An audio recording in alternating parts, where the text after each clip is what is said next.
I have had my Analogue Pocket in my possession for just about a year, and I totally recommend it, and I have to say, it's pretty awesome, but it could be better.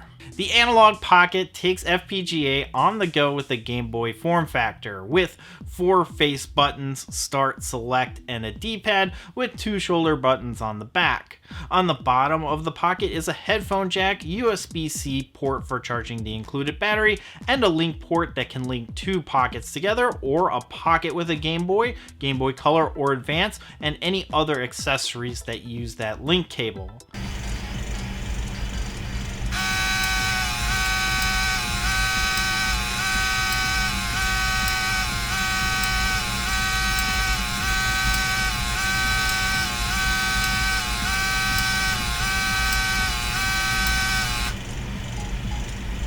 And it plays all those aforementioned system physical cartridges natively on a 3.5 inch 1600 by 1440 IPS display, which is 651 pixels per inch. With additional adapters sold separately, the Analogue Pocket can play physical Game Gear, Grafx 16, Atari Lynx, and Neo Geo Pocket Color cartridges. And if physical games aren't your thing, the Open FPGA offers systems that expand beyond the previously mentioned consoles, allowing you to play cores ranging from retro arcade games like Donkey Kong all the way up to the Neo Geo. Starting at $220, the Analogue Pocket is an affordable alternative to buying all of those devices it plays separately. What sets the Analogue Pocket apart from the numerous handhelds on Amazon, aside from playing physical cartridges, is that the Analogue Pocket uses no emulation. So you read that correctly. The Pocket does use emulation. It just doesn't use software to emulate. The Pocket uses Field Programmable Gate Array, or FPGA, and I get why Analogue would want to say that they don't use emulation. Hyperkin's devices that play real cartridges have really just lowered the bar on what is considered acceptable, and there are plenty of handhelds that you need to tweak to get working properly, and they're half the price of the Pocket, and a new one comes out every week it seems. But Analogue doesn't elaborate further, leaving someone not familiar with FPGA to assume that the Pocket is some magic device that somehow fits all of the original hardware into that tiny form factor. And that's not what happens at all. Instead of a program emulating a console playing a game, FPGA can be reconfigured to emulate the hardware only and then reacts to the software that you run on that FPGA configuration. In fact, the ROMs that you would normally use with a software emulator work just the same in an FPGA core. The main difference between the two is that FPGA acts a lot closer to how real hardware would work, all the way down to the limitations of the hardware. The Game Boy, for example, can have certain sprites flicker or even slow down just like the real thing. FPGA is more like a Ken Burns documentary rather than a 30-minute History Channel show. FPGA still requires somebody to write scripts to tell the FPGA how to configure itself to match the original hardware specifications. This takes time and isn't always perfect. Case in point, Hatego's progress on the Outrun core, Outrun being an iconic arcade game by Sega. And while the current beta release is stable, there are still graphical imperfections that need to be worked out before it's released to the public. I know a lot of people will comment about how it's not actually emulation, but go on to use a lot of adjacent definitions that essentially elaborate on how FPGA emulates. But FPGA is emulation, it's just different from software emulation, and honestly, both can exist in the same space.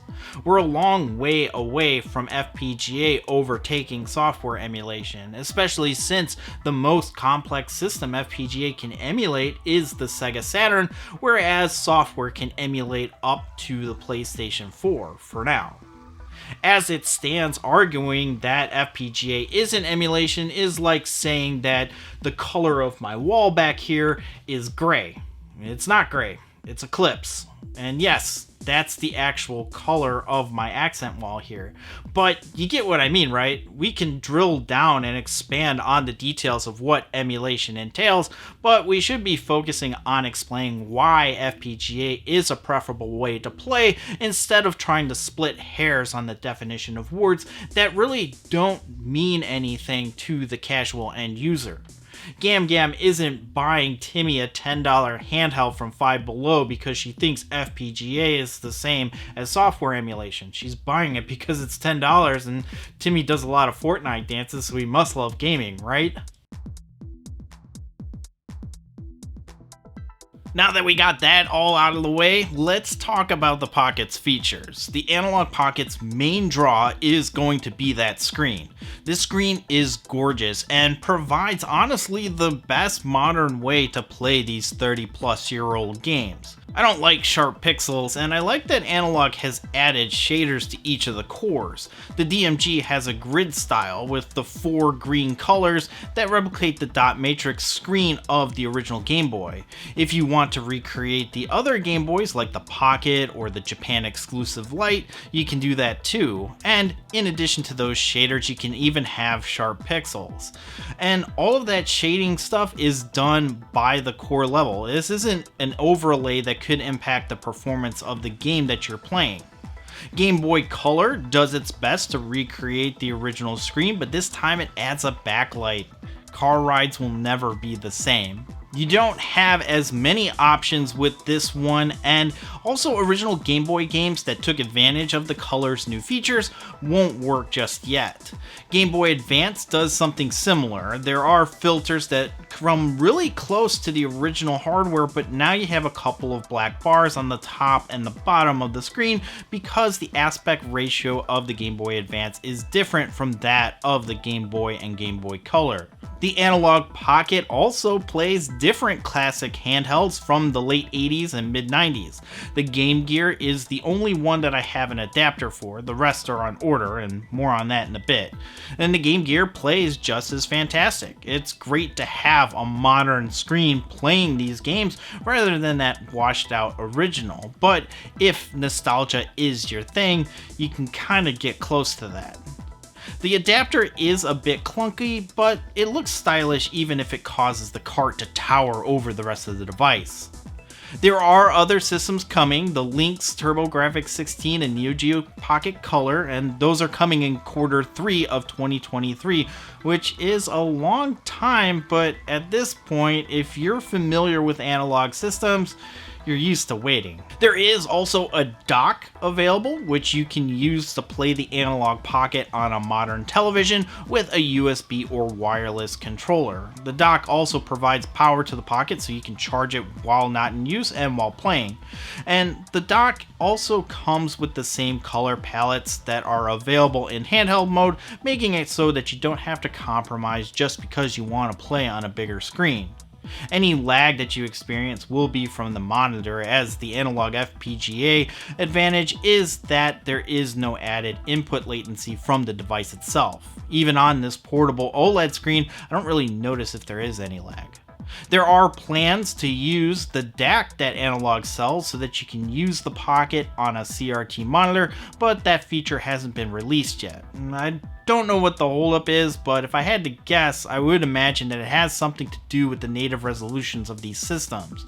If you've ever played these on a Mister on a CRT, you'll notice that sometimes, especially with the Lynx, that it's pretty tiny. Not really an optimal way to play in my opinion, but it does look sharp though. We'll have to see what Analogue does. They're not really commenting on the progress of these updates though. Now, you know what I noticed? The Analogue Pocket has 4 face buttons, and none of the consoles have more than 2 face buttons. So what gives? That doesn't even make any sense.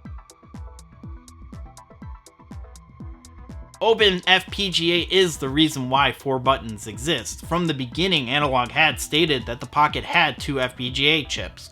One that powers the Pocket hardware and cartridge slot, while the other could potentially be used for a developer to develop and maybe port their existing cores.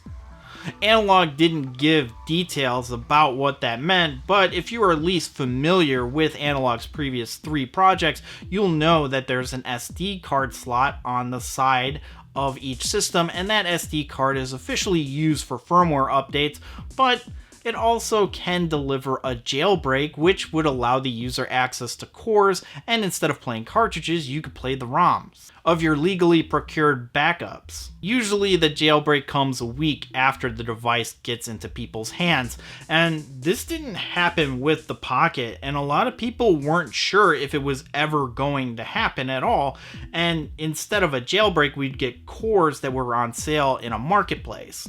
Some even sold off their Pocket because they had originally bought it specifically for the jailbreak. Open FPGA would be announced and detailed in July of 2022, 7 months after Pocket started landing in people's hands. And this caused a controversy because a lot of Analogue's most vocal critics felt that Analogue would try to coax developers to the platform to provide their cores for free and exclusively on the Pocket, in turn leveraging those cores to sell more Pockets and starve the Mr. project as a result. It's been 5 months since Open FPGA started, and I think it's safe to say that the Mr. wasn't really impacted, and while the developers, at least to my research, haven't gotten paid to post their cores on the platform, the cores are actually still free on Open FPGA, and Analogue has stood back to let the community operate on its own. Some developers like Hotego pledged to keep the Mr. cores a priority, with Open FPGA coming second, and some are actually exclusive to their Patreon subscribers. The cores available are pretty impressive. Sure, you have the cores of the systems you can currently play cartridges on, minus the Lynx and the Neo Geo Pocket Color, but there are arcade cores like Donkey Kong and Galaga. Also, this thing can run Neo Geo. Sure, some games are a bit more demanding, like Twinkle Star Sprites, for example, have some choppy audio and it struggles here and there, and when there's so much on the screen, the game struggles sometimes on original hardware, so I'm not sure what's the core's fault and what's the actual game's fault, but other games like Windjammers and Baseball Stars run very smooth, and the screen really makes those graphics pop. The cores are still being updated to add new features like button remapping, and Open FPGA is still in beta. Things like shadow masks and other features that Mr. users currently enjoy are not available on the Pocket just yet. One thing to note is that the cores are scattered all over the place, so you will need to track them down individually, but luckily someone did make an update all program which allows you to choose the publicly available cores, and then the program will download them and put them in the right spot. It's then your job to make sure that the ROMs are taken from your legally owned arcade boards and games, and you put them on the Pocket. With the current list of cores and more on the way, it's looking like the Analogue Pocket could be the all-in-one portable device, but there is one glaring detail that prevents the Analogue Pocket from being the ultimate all-in-one handheld emulator powerhouse. So here's the deal. I like the Analogue Pocket, and I do recommend the Pocket, and I think that it's a really convenient device that's got a premium feel to it, so the $220 price tag seems accurate. But the form factor sucks. We can argue all day about how the Game Boy's vertical design was iconic, but the Analogue Pocket managed to take all of the worst design cues from the Game Boy line. Don't get me wrong, this is a gorgeous device. When I bring it out, people are really impressed by the device itself and by that screen. But the ergonomics for adult hands is just awful. The Pocket combines the bulkiness of the DMG with the thinness and button size of the Game Boy Pocket, and the weird shoulder button layout of the Game Boy SP. There's also this weird overhang that causes the sharp edge right where your hands are supposed to be. I don't mind playing it for short bursts, but after a while I start to get this claw cramp going on. Even playing like Super Nintendo on the Open FPGA, I find myself accidentally hitting the A button because the buttons are so crowded. I really wish that they went with a more horizontal configuration, not only because it's more comfortable, but only 3 consoles that the Analogue support officially have that layout, so the rest are horizontal. It really feels like they designed this thing to be a Game Boy and Game Boy Color system with the assumption that down the line they would release a horizontal version that would play everything else. Then they priced it out and probably came to the conclusion that they should include everything else. Or the designer really likes the Game Boy layout, given how much effort that they went through to ensure that the screen is the correct aspect ratio. The screen is exactly 10 times the resolution of the original Game Boy.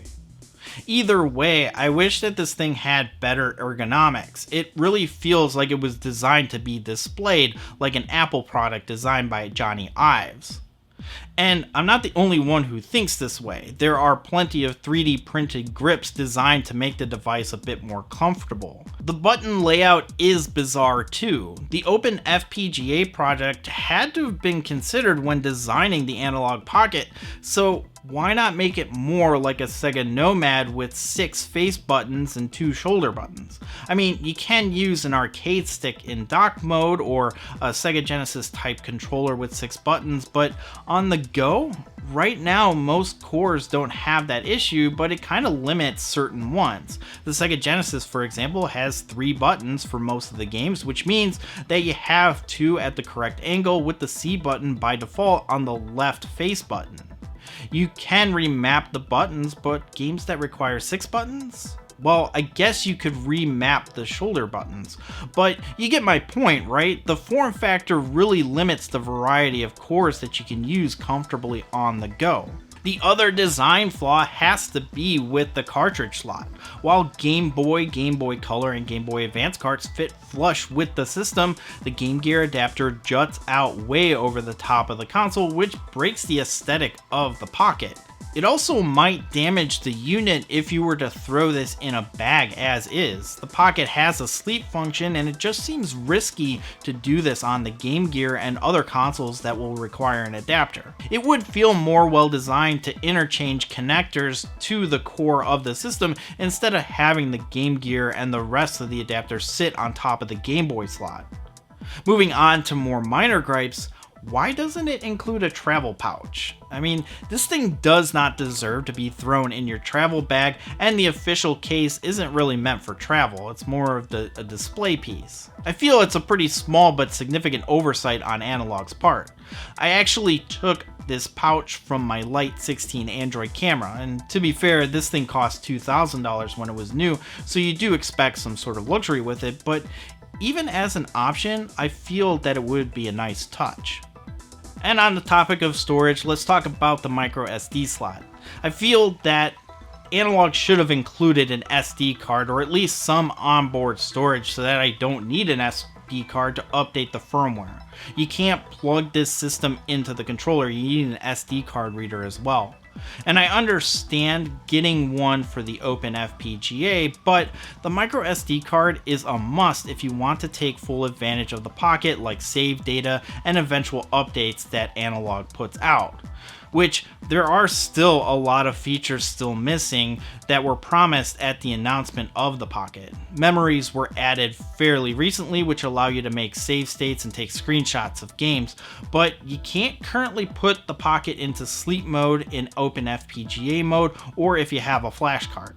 Custom color palettes and shaders are still not available on the cartridge cores, and we'll have to wait a full year for the rest of the cartridge adapters to be delivered. Honestly, having the Analogue Pocket for this past year feels like one big long beta test, especially since the cost can get pretty high.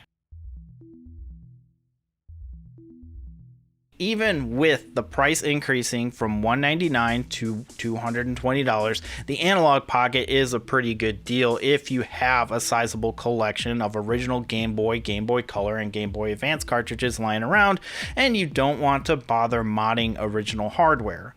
I have original hardware that's modded, and honestly, I find myself bringing the Pocket with me on my travels. It's really convenient to have one device that plays multiple systems and not have to worry about bringing enough batteries. I spent 6 weeks in Colorado, and the Analogue Pocket was the only thing that I played during that time. The Open FPGA is an added bonus feature that you won't get on modded consoles. But the $220 is just the base price. The accessories really add a hidden cost with the system. Want to play Game Gear? Well, that's $30. Want to play the other 3 systems? That's $100. Only want to play Grafx 16 or Atari Lynx? Well, too bad you have to buy all 3 adapters together. So right now you're all in at $350. But wait, there's more. There's a dock, which is pretty convenient to have. It allows you to play the games on modern televisions. Currently, you can apply the filters to the big screen, connect a controller, and enjoy the games from your couch. And you can even play multiplayer games with a friend. So that's an added $100. And now we're in on the Analogue Pocket at $450. But wait, there's more. There's also a hard case for $30, which is more of a display case than a travel case. Glass screen protector for $20. Fast charger for $20, which is included with the dock. A USB-C cable for $16, which is also included with the Pocket. Also, there is a DAC available if you want to play on a CRT television for another $80, although that isn't compatible with the Pocket just yet. Then there's a whole bunch of cables if you're musically inclined and want to use the Pocket as a MIDI music device. Those cables are $100 if you bought them all. So if you were to buy it all, you're looking at $716, and that's not including shipping, which is $40 at least. And if you're like me, who was an early adopter, you had to pay that shipping cost more than once, plus you have taxes. And you have to wait a very long time to get the device, and you're paying up front. The Analogue Pocket is a great device that should be better. Given the hype around FPGA acting as a vehicle for video game preservation, the Analogue Pocket really falls short when it comes to a comfortable and accurate gaming experience. I think at the very least it should have taken inspiration from the Gameboy Advance rather than the original Game Boy, or have a little bump on the back like a Gameboy Color. That being said, if you do have a substantial physical collection of handheld games that you want to play on a modern device with the best screen, then the Analogue Pocket is definitely a purchase that you should consider. The shadow masks that are added really sell it, and honestly after a bit you forget that you're playing on a modern device. If you are thinking of buying the Pocket just for the Open FPGA cores, I would consider waiting. I have a hard time recommending analog devices solely on their FPGA core ability.